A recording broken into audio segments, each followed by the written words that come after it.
मित्रांनो, आई कुठे काय करते या मालिकेच्या आजच्या भागामध्ये यशला आता नितीन हा घरी घेऊन आलेला असतो। ते दोघे बाहेरच आता खूप वेळ बोलत बसतात। तेव्हा यश त्याच्या मनातील खंत व्यक्त करून दाखवतो की माझे बाबा ना मला अजिबात नाही आवडत, त्यांचा स्वभाव एवढा वेगळा झालाय ना, ते संजनाच्या नादी लागून पूर्णपणे बदलून गेले आहेत ते।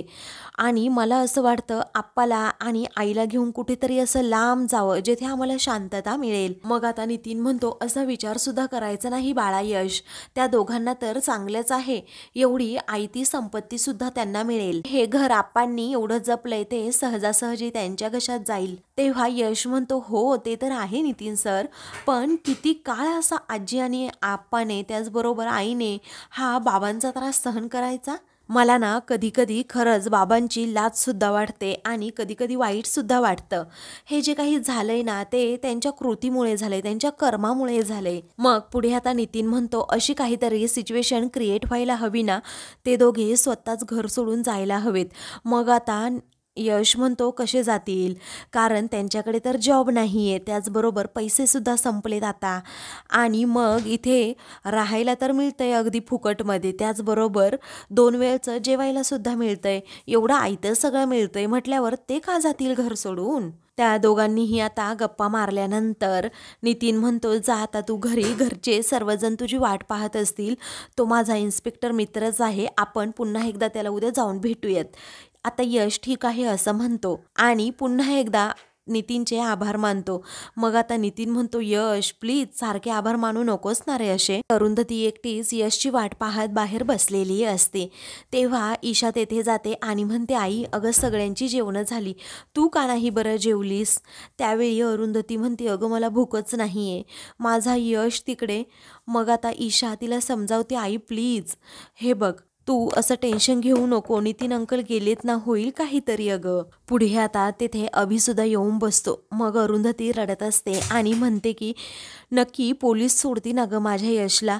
मग आता अभि आणि ईशा दोघेही समजावू लागतात हो आपला यश आज नक्कीच घरी येईल आई, कारण मी आता पोलीस स्टेशनमध्ये जाऊन आलो, नितीन अंकल सुद्धा आहेत आणि पोलीस म्हणालेत की सोडतील नक्कीच घरी। मग ईशा म्हणते आई तू अशी किती वेळ एकटी बाहेर बसणार आहेस, हे बघ मी सुद्धा इथे तुझ्याबरोबर थांबणार आहे, कळलं।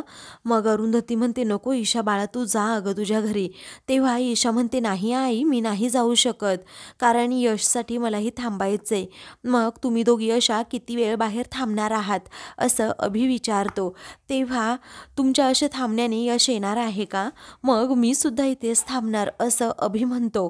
मग ईशा म्हणते की मला सुद्धा यशला भेटायचंच आहे। मग अभि सुद्धा हट्टाने म्हणतो आता मी सुद्धा यश बरोबर आतमध्येच जाईन। त्या दोघीही आता अभिकडे पाहू लागतात। त्यानंतर अरुंधतीला आठवतं की माझा यश खरंच किती गुणी मुलगा आहे, यश जे काही बोलतो जे काही करतो त्याचबरोबर त्याचा तो पहिला पगार आणि त्याने माझ्यासाठी आजपर्यंत जे काही केलं ते सगळं काही अरुंधतीला आठवत असतं। तर माझा इथपर्यंतचा प्रवास हा यशमुळे अपूर्णच होता, कारण त्याने उंच भरारी घेण्यासाठी मला जी प्रेरणा दिली आहे, जो आत्मविश्वास दिलाय तो फक्त माझ्या यशमुळे असं आता अरुंधतीला आठवतं। तर अभिला सुद्धा वाईट वाटतं की यश एकदा कधी येणार, माझ्या प्रत्येक संकटाच्या वेळी माझ्या यशनेच मला मदत केली। तेव्हा आता ईशाला सुद्धा त्या आठवणी आठवू लागतात की कशा प्रकारे नेहमी मी चुकीची वागते आणि यश प्रत्येक वेळी मला समजूनच घेतो, आणि आम्ही सर्वांनी तिघांनीही एकत्र घालवलेले ते आनंदाचे क्षण,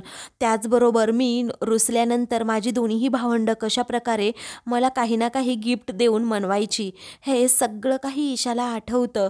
तिला तिच्या चुकीचा पश्चाताप होत असतो आणि ती सुद्धा खूप रडत असते। त्या आठवणी आठवून आता सर्वांनाच खूप रडू येत असतं। मग अरुंधती देखील खूप रडते, कधी एकदा माझा यश येणार, कधी मी त्याला माझ्या स्वतःच्या डोळ्यांनी पाहिलं असं तिला होत असतं।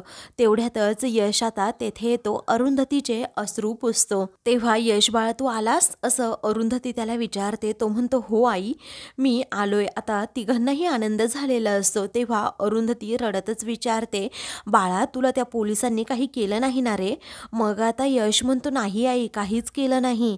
कारण नितीन सर आले, त्यांनी बाबांबद्दल आणि संजनाबद्दल सगळं काही सांगितलं इन्स्पेक्टर साहेबांना आणि त्यांना सत्य परिस्थिती समजली. तेव्हा ईशा म्हणते, त्या संजनामुळे ना उगीच तुझ्या डोक्याला ताप झाला यश.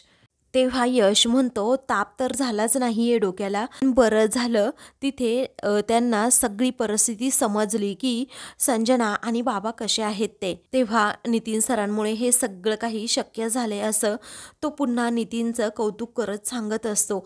मग आता अभि म्हणतो, हे बघ यश बाळा, आता तू शांतच राहा, उगीच काही करायला जाऊ नकोस. मग आता यश म्हणतो, मी शांतच आहे अभि, पण उगीच ते माझ्या वाट्यात येणार असतील, घरच्यांना आणि आईला त्रास देणार असतील, तर ते मला कसं सहन होईल सांग बरं अभि तू. मग ते आहेत आणि मी आहेत. तेव्हा अरुंधती म्हणते, यश असं तू काहीही करणार नाहीस, माझी शपथ आहे तुला. अरुंधती म्हणते, तुला भूक लागली असेल ना बाळा, चल काहीतरी खाऊन घे. त्यावेळी आता यश म्हणतो, बरं ठीक आहे. मग ईशा म्हणते की तू गेल्यापासून आईने काहीच खाल्लेलं नाही आहे यश.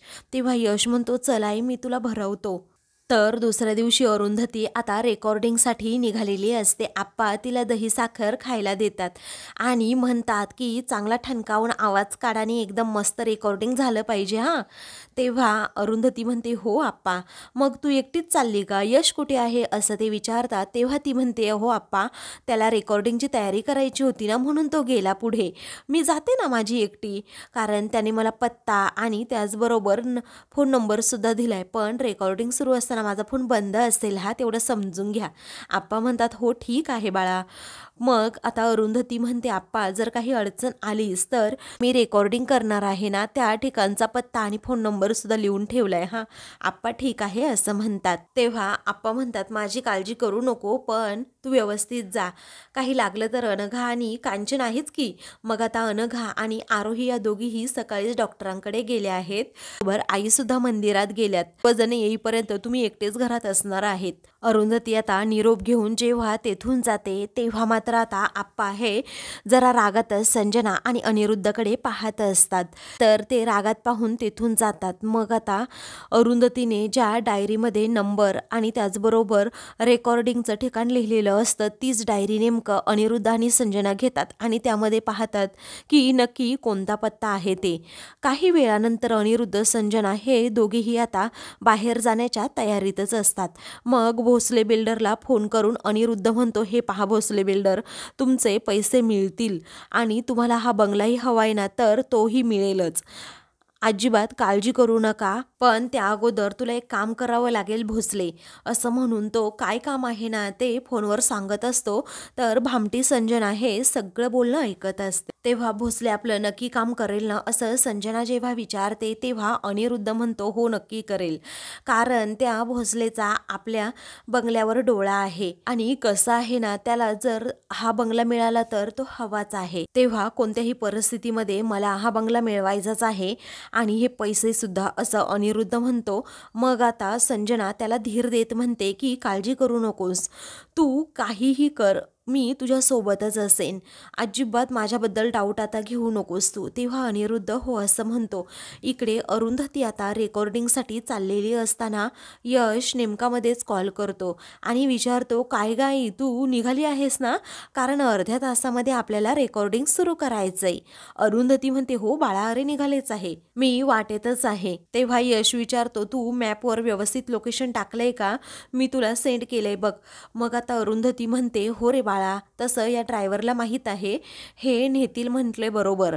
मग आता यश म्हणतो, तरीही तू चेक करत राहा, ट्रॅफिक वगैरे असेल ना तर तुला ते समजेलच. तेव्हा अरुंधती म्हणते, हो बाळा बघते मी, असं म्हणून ती आता फोन ठेवणार असते. यश म्हणतो, हो लवकर या आई, कारण मी वाट बघतोय तुझी. तेव्हा ती म्हणते, हो रे बाळा. त्यानंतर मॅपनुसार अरुंधती त्या ड्रायव्हरला आता पत्ता सांगत असते. तो म्हणतो, हो मला माहीत आहे ताई. अरुंधती ठीक आहे असं म्हणते. त्याचवेळी अनिरुद्ध आणि संजना आता लगेच अरुंधतीच्या गाडीचा पाठलाग करत करत पाठीमागे जाऊ लागतात आता जो ड्रायव्हर असतो ना तो पुढे गेल्यानंतर अरुंधतीची गाडी थांबवतो. मग आता ती गाडी थांबलेली असताना मागे आता अनिरुद्ध त्याचबरोबर संजना हे दोघेही म्हणतात थांबवा गाडी 1 मिनिट. देखील आता अरुंधतीच्या पाठोपाठ गाडी थांबवतात. जरा लांबच असतात आणि मग तिथून पाहत असतात नक्की पुढे काय घडतंय ते. तेव्हा अरुंधती आता इकडे गाडी थांबवल्यानंतर विचारते काय हो काय झालं गाडी का थांबवली. मग पुढे रस्ता बंद असल्याचं जेव्हा तो ड्रायव्हर म्हणतो तेव्हा अरुंधतीला आता खूप टेन्शन येतं. मग ती लगेच दार उघडून बाहेर जाते. म्हणते की हा रस्ता नक्की आजच बंद कसा काय. त्यानंतर अरुंधती म्हणते पण आता काय करायचं. तेव्हा तो ड्रायव्हर म्हणतो आपल्याला दुसऱ्या रस्त्याने जावं लागेल. तेव्हा तो आता लगेच दुसरीकडून गाडी वळवतो आणि दुसऱ्याच रस्त्याने जायला निघतो. तेव्हा अनिरुद्ध आणि संजना पुन्हा एकदा त्या गाडीचा पाठलाग करू लागतात. आता इकडे अरुंधतीला प्रश्न पडतो हा नक्की कोणता रस्ता आहे. ह्या रस्त्यावर तर एवढी गर्दी सुद्धा नाही आणि काहीच नाही. हा प्रश्न तिला पडल्यानंतर आता ती टेन्शनमध्ये येते नक्की काय चाललंय यांचं. तर दुसरीकडे अनिरुद्ध आता त्या गाडीचा पाठलाग मात्र करत असतो. कारण आता त्या गाडीचा पाठलाग केल्यानंतर समजलेलं असतं की पुढे कशाप्रकारे भोसले बिल्डरने प्लॅन सांगितला होता. त्यामुळे तो अरुंधतीचा पाठलाग करत असतो. अरुंधती इकडे विचारते काय हो आपण नक्की कोणत्या रस्त्याने आले मला माहीत नाही. हा नक्की कोणता रस्ता आहे ते. तेव्हा तो म्हणतो की हो मला माहीत आहे ताई मी तुम्हाला अगदी वेळेवर पोहोचवतो टेन्शन घेऊ नका. अरुंधतीला टेन्शन येतं आणि म्हणते की पण मला अगदी वेळेवर पोहोचायचंय 1 मिनिट सुद्धा उशीर नाही झाला पाहिजे. तो ड्रायव्हर म्हणतो नाही होणार उशीर विश्वास ठेवा तुम्ही माझ्यावर. अरुंधतीला आता खूप टेन्शन येतं काय करावं कारण उशीर तर होत चाललाय मला वेळेवर पोहोचायला हवं असं तिच्या मनात सारखं येत असतं. पुढे आता इकडे यश हा पुन्हा अरुंधतीला कॉल करतो आणि विचारतो काय गाई तू कुठे आहे. मग आता अरे एक रस्ता बंद होता ना त्यामुळे दुसऱ्याच रस्त्याने यांनी गाडी घेतलीये आणि मग येते मी लवकरात लवकर असं जेव्हा ती म्हणते तेव्हा यश म्हणतो आई तू तिकडे गेलीच कशाला आणि कोणता रस्ता आहे बरं एक काम कर बरं मला लोकेशन पटकन पाठव. तेव्हा अरुंधती म्हणते हो पाठवते. यश म्हणतो जमणार आहे ना तुला लोकेशन पाठवायला. त्यावेळी आता ती म्हणते हो अरे बाळा तू मला शिकवलंय ना मी पाठवते लोकेशन असं म्हणून आता ती फोन ठेवते आणि म्हणते बापरे मी फोन चार्जिंग करायची सुद्धा विसरले असं म्हणून ती डोक्यालाच हात लावते. दुसरीकडे आता यश म्हणतो आई नक्की कोणत्या रस्त्याने येत असेल कळतच नाहीये. तेवढ्यातच अनिश तेथे येतो आणि विचारतो काय रे मॅम कुठे आहे. ते म्हणतायत रेकॉर्डिंग सुरू करायचंय. तेव्हा आता यश म्हणतो हो अरे आई पण दुसऱ्याच रस्त्याने येते काय झालं काय माहीत. तेव्हा आता अनिश म्हणतो पण वेळेवर येतील ना मॅम कारण ते आतमध्ये बोलवतायत अरे तू चल ना पटकन त्यांना सांग ना काहीतरी. तेव्हा यश म्हणतो हो मी आलोच हा पटकन आलो. बरं पुढे अनिश त्यांना काहीतरी सांगतोपर्यंत तेव्हा अनिश ठीक आहे असं म्हणतो आणि आतमध्ये जातो. त्यानंतर आता अरुंधती ही इकडे चाललेली असताना एका वेगळ्याच ठिकाणी गाडी तो माणूस थांबवतो. अजिबात गर्दी नसते ना नेमकं त्याच ठिकाणी. तेव्हा अरुंधती विचारते आता काय झालं. मग आता तो म्हणतो की अहो मॅम गाडीच बंद पडली बघतो हा लगेच काय होतंय ते. मग आता अरुंधती डोक्यालाच हात लावते. अनिरुद्ध आणि संजना नेमकी तिच्या पाठोपाठच गाडी पण उभी करतात आणि पाहत असतात नक्की पुढे आता काय होतंय. त्याच वेळी आता तो ड्रायव्हर गाडी चेक करण्याचं उगीच नाटक करत असतो. तेव्हा अरुंधती म्हणते अहो दादा काय झालंय गाडीला पहा ना पटकन. तो म्हणतो बघतोय मॅडम. काही वेळानंतर आता तो ड्रायव्हर म्हणतो ताई अहो गाडीच बंद पडली. अरुंधतीला मोठा धक्काच बसतो. तेव्हा ती विचारते असं का हो अचानक गाडी बंद कशी पडली. मग आता तो म्हणतो गाडी आहे बंद पडतेच मध्ये मध्ये. अरुंधती म्हणते आता काय करायचं मग आता मी कशी जाऊ इथे कुठे गाडी मिळेल का मला. तेव्हा पुढे टॅक्सी स्टँड आहे तुम्ही जरा थोडं चालत जा लगेच मिळतील तुम्हाला असं आता तो ड्रायव्हर म्हणतो. आणि आत्ताचे किती झाले आपले. तेव्हा तो 600 रुपये तिच्याकडून घेतो. अरुंधती गाडीतून खाली उतरते. इकडे अनिरुद्ध संजना मात्र अरुंधतीवर डोळा ठेवूनच असतात. तेव्हा अरुंधती जेव्हा पुढे चालत असते तेव्हा तीच गाडी नेमकी जी गाडी बंद पडलेली असते ना तीच गाडी अरुंधती जवळून जाते. तेव्हा तिला आता आश्चर्याचा धक्काच बसतो. ती म्हणते अरे याने मला गाडीतून खाली उतरवलं गाडी बंद पडली म्हणून आणि आता स्वतः गाडी घेऊन गेला. तिच्या लक्षात येतं नक्की काहीतरी गडबड आहे. आता तिला जरा धक्काच बसतो. तर इकडे अनिरुद्ध आणि संजना हे दोघेही गाडीतून खाली उतरतात. ड्रायव्हरला सांगतात की तुम्ही इथे जरा थांबा, आम्ही आलोच, असं म्हणून तेही आता अरुंधती ज्या दिशेने जातीये त्या दिशेने मागे तिचा पाठलाग करतात. अरुंधती आता घाम पुसतच पुढे चाललेली असते, कारण ऑलरेडी तिला खूप उशीर झालेला असतो.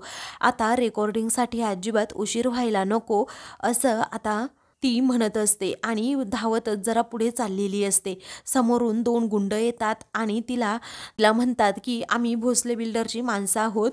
तो अनिरुद्ध देशमुख काही पैसे देत नाही आणि घरसुद्धा देत नाही आहे. मग आता अरुंधती म्हणते, हे पहा, त्यांचा आणि माझा काहीही संबंध नाही आहे, समजलं, त्यामुळे मला जाऊ द्यात आता. तेव्हा अरुंधती निघालेली असताना ते गुंड पुन्हा एकदा तिचा पाठलाग करतात आणि म्हणतात की अजिबात नाही आम्ही जाऊ देणार, असं म्हणून ते चाकूचा धाक दाखवतात. अरुंधती आता पूर्णपणे घाबरते. काय करावं तिला एका क्षणी सुचत नाही.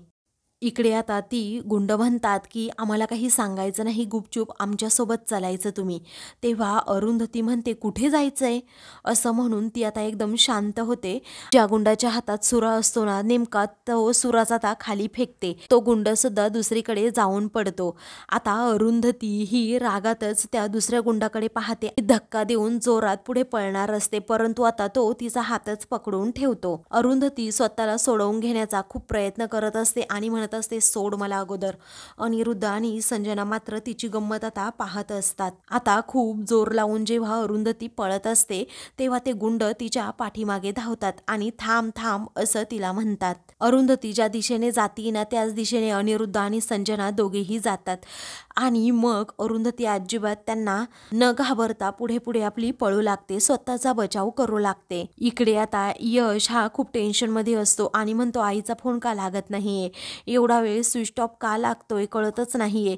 त्याला आता वेगळीच जरा शंका येऊ लागते. तो म्हणतो की आतापर्यंत आई तर पोहोचायला हवी होती, आईला प्रॉब्लेम तर झाला नसेल ना, किंवा गाडीला काही प्रॉब्लेम झाला नसेल ना, हाच विचार तो करतो. त्यानंतर अरुंधती खूप जोराजोरात धावू लागते. त्याच वेळी आता गुंडा आता पुन्हा एकदा अरुंधतीचा पाठलाग सुरू करतात. पाठलाग सुरू करता करता आता अनिरुद्ध संजना देखील पाठीमागे त्यांच्या धावत असतात. त्यानंतर अरुंधती जरा क्रॉस रोड जवळ येते आणि एका गाडीच्या पाठीमागे लपून बसते आणि गाडीच्या पाठीमागे लपल्यानंतर ते गुंड त्या गाडीजवळच येतात. अरुंधती काही हालचाल न करता, तोंडातून आवाज न काढता एकदम शांतपणे तेथे बसून असते. तेव्हा ते गुंड इकडे तिकडे अरुंधतीला खूप वेळ शोधतात. मग त्यातीलच एक गुंड म्हणतो, आपण दुसऱ्या बाजूने जाऊयात, असं म्हणून आता ते दुसऱ्या बाजूने जाऊ लागतात.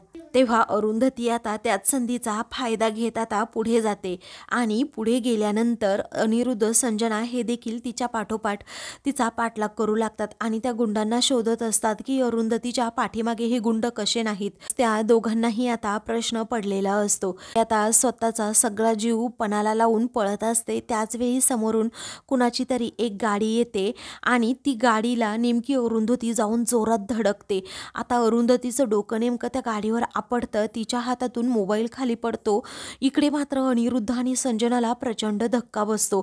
तेव्हा अनिरुद्ध आता प्रचंड घाबरतो आणि म्हणतो, हे काय झालं संजना, अगं त्या अरुंधतीला लागलंय, बघ तू जरा. मग आता ती म्हणते, चल तू अनिरुद्ध अगोदर इथून, कुणीतरी पाहिलं आपल्याला. तो म्हणतो, अगं पण अरुंधती, असं म्हणून ती आता फोर्सफुली त्याला तेथून घेऊन जाण्याचा प्रयत्न करते.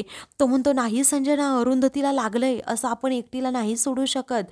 त्या भोसले बिल्डरला सांगितलं होतं की फक्त तिला घाबरवायचंय, पण हे काय होऊन बसले. मग आता संजना ऐकतच नसते. ती म्हणते, अनिरुद्ध आपण अडकू या प्रकरणात, तू चल पटकन. तेव्हा आता अनिरुद्धला ती जबरदस्तीने तेथून घेऊन जाते.